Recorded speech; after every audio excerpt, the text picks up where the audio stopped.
మాజీ మంత్రి సీదిరి అప్పలరాజు తన కుమారుడు బైక్ యాక్సిడెంట్లో 14 రోజుల పాటు అంపోల్ జైలు రిమాండ్ విధించారు పోలీస్ అధికారులు. కాకపోతే ఈ విషయంలో మాత్రం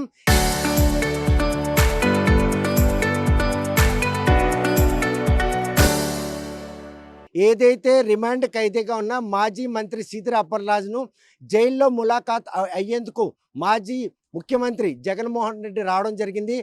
అనుకున్న సమయానికే వైజాగ్ ఎయిర్పోర్ట్లో 11 గంటలకు ఆయన ల్యాండ్ అయ్యారు. అక్కడి నుంచి 125 కిలోమీటర్ల దూరంలో ఉన్నటువంటి అంపోల్ జైలుకి వచ్చిన ఆయనకి అడుగడుగునా పోలీసులు ఆంక్షలు పెట్టినప్పుడు కూడాను పూర్తి స్థాయిలో వైఎస్ఆర్ కాంగ్రెస్ పార్టీ శ్రేణులు 2024 సార్వత్రిక ఎన్నికల్లో రాష్ట్రంలో కూటమి ప్రభుత్వం కొలువు తీరిన తర్వాత ఆయన ప్రత్యక్షంగా చూసేందుకు ఆంక్షలను కూడా అవరోధాలుగా భావించకుండా గమ్యం చేరుకున్నారు.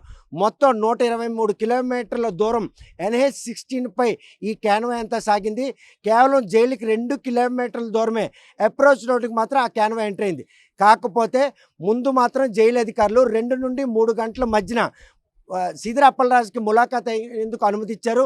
ప్రస్తుతం 5 గంటలు పూర్తయింది, జైలు టైం కూడా అయిపోయింది కాబట్టి ములాఖాత్కి అవకాశం లేదని చెప్పడంతో జైలుకి చేరుకున్న వెంటనే అక్కడి నుంచి వెనుతిరగాల్సిన పరిస్థితి మాజీ ముఖ్యమంత్రి కలిసింది. కాకపోతే ఈ విషయంలో మాజీ ముఖ్యమంత్రి జన సమీకరణ కారణంగానే జైల్లో ఈరోజు మాజీ మంత్రి సీదిరి అప్పలరాజును ములాఖాత్ కాలేదా, లేకపోతే జైలు నిబంధన ఏ మేరకు ఆటంకంగా నిలిచే ఈ పరిణామాలని వైఎస్ఆర్ కాంగ్రెస్ పార్టీలో నాయకుల్లో కొన్ని అనుమానాలు తలెత్తున్నాయి.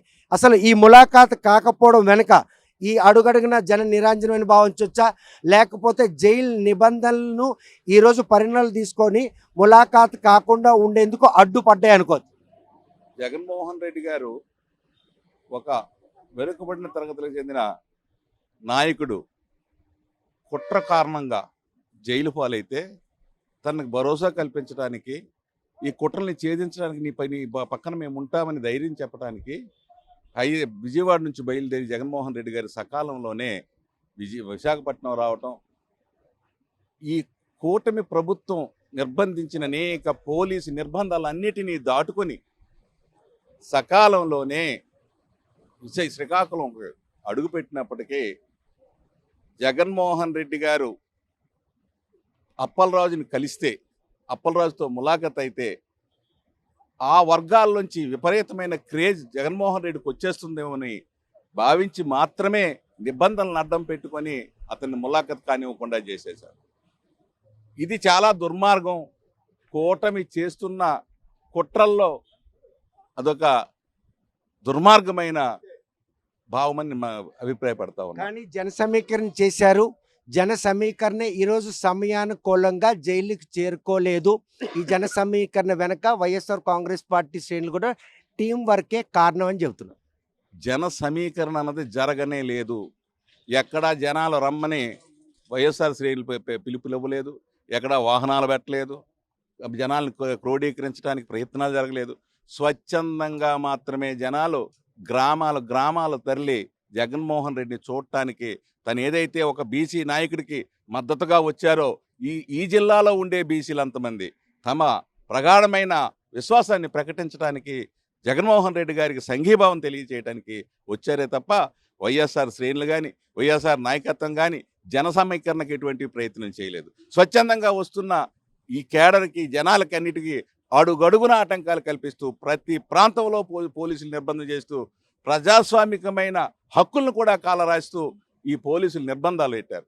నిర్బంధాలు పెట్టినప్పటికీ జగన్మోహన్ రెడ్డి మీద అభిమానంతో, ఆ విశ్వాసంతో, ఆ క్రేజ్తో ఈ శ్రీకాకుళం నుంచి విశాఖపట్నం వరకు ఉన్న రోడ్లన్నీ నిండిపోయినాయి. ఇన్ని నిర్బంధాలు పెట్టినప్పటికీ రోడ్లు నిండిపోయి వచ్చినాయి. వాళ్ళన్నింటినీ క్యాన్వాయిని కూడా అనేక రకాలుగా ఇబ్బందులు కల్పించారు. అయినప్పటికీ సకాలంలోనే వచ్చిన జగన్మోహన్ రెడ్డి గారి కలయ గనక అప్పలరాజు గారికి జరిగితే ఇది తమ కూటమికి ఒక గొడ్డల పెట్టి కాగలదనే ఒక దుర్మార్గమైన భావంతో అతన్ని ములాఖత్ కానివ్వలేదని అభిప్రాయపడతా ఉన్నాం. ఇది గతంలో అనేక సార్లు జైలు నిబంధనలు అతిక్రమించి మరి మన ములాఖతులు ఇచ్చిన సందర్భాలు ఉన్నాయి.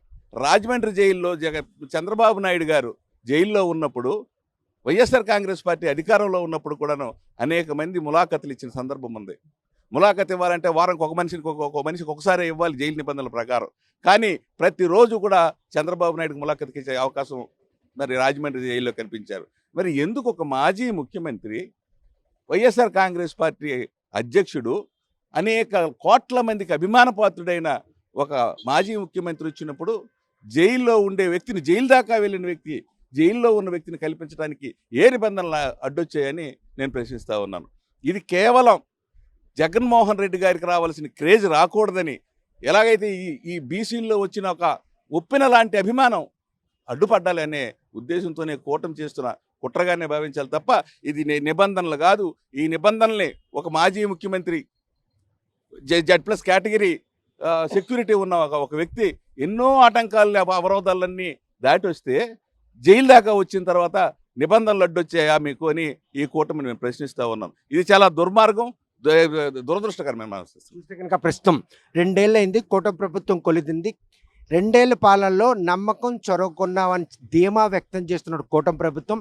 ఈరోజు కేవలం జైల్లో మాజీ మంత్రిని ములాఖాతు కావడానికి వస్తున్నటువంటి ఈ పర్యటనలో అడుగడుగున వేలాది మంది పోలీసు బలగాలు మోహరించిన వెనక ములాఖాతు కాకుండా అడ్డుకునేటువంటి ఒక కుట్ర సాగిందంటే 100% సాగిందండి.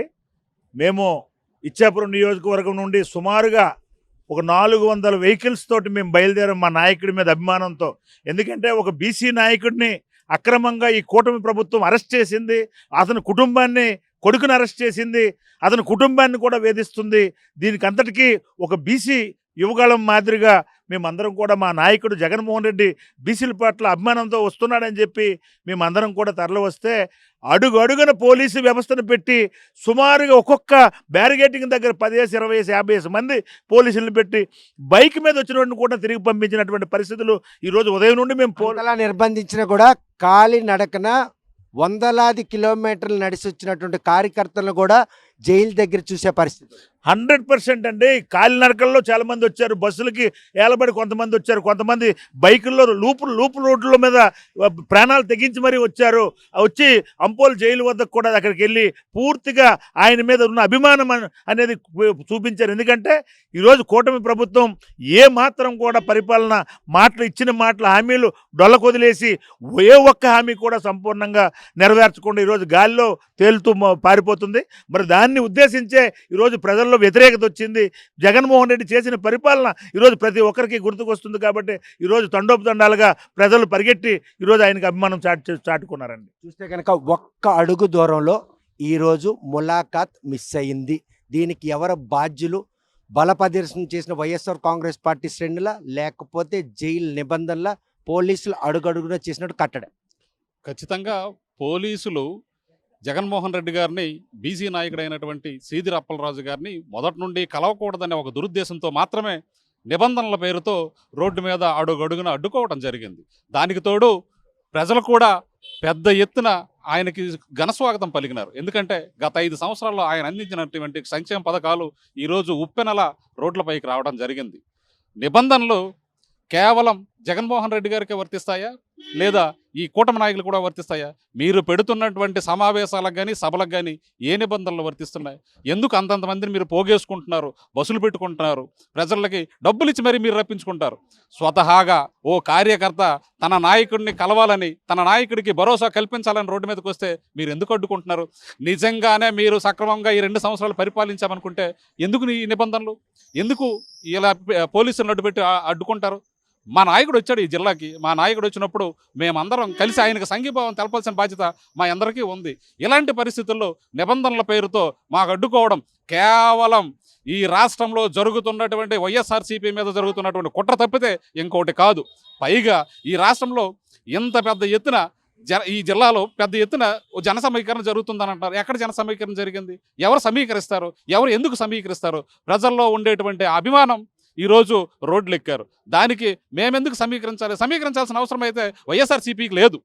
సో కేవలం ఏంటంటే జగన్మోహన్ రెడ్డికి మంచి పేరు రాకూడదు, ఆ ప్రభుత్వాన్ని ఆ పార్టీ ఏదైతే ఉందో ఆ పార్టీకి మంచి పేరు రాకూడదని, బీసీల నుండి మద్దతు జరగకూడదనే ఒకే ఒక కక్షతో ఈనాడు ములాఖాత్ జరగకుండా ఈ ప్రభుత్వం జైలు అధికారులు అడ్డుకున్నారని మేమైతే భావిస్తున్నాం. ప్రస్తుతం ఒక్క అడుగు దూరంలో ములాఖాత్ను మిస్ అయినటువంటి మాజీ ముఖ్యమంత్రి జగన్మోహన్ రెడ్డి పర్యటనకు మాత్రం పోలీసులు అడుగడుగునా కూడాను ఆటంకాలు కల్పిస్తూ వస్తున్నటువంటి ప్రక్రియ. ఆ ములాఖాత్ కార్యక్రమం జరగలేదు. తెల్లవారుజాము నుండి జిల్లా నలుమూల నుండి వచ్చినటువంటి వైఎస్ఆర్ కాంగ్రెస్ పార్టీ నేతలు నాయకులు మాత్రం కట్టడి చేసేందుకు పోలీసులు చేసిన ప్రయత్నం విఫలం చెందినా కూడాను పెద్ద మొత్తంలో హైవే మొత్తంగా అడుగడుగున జనాల సేకరణ, అంపోల్ జైలు దగ్గర పూర్తిగా జనం రావడం, ఈ పరిణామాలన్నీ కూడా ఒక్క అడుగు దూరంలో ఈరోజు జైల్లో మాజీ మంత్రి సీదిరి అప్పలరాజును ములాఖాత్ కావడంలో మాత్రం మాజీ ముఖ్యమంత్రి ఫెయిల్ అయ్యడంలో ఎటువంటి అతిశక్తి. వీడియో జర్నలిస్ట్ రామకృష్ణతో సత్యం, RTV శ్రీకాకుళం.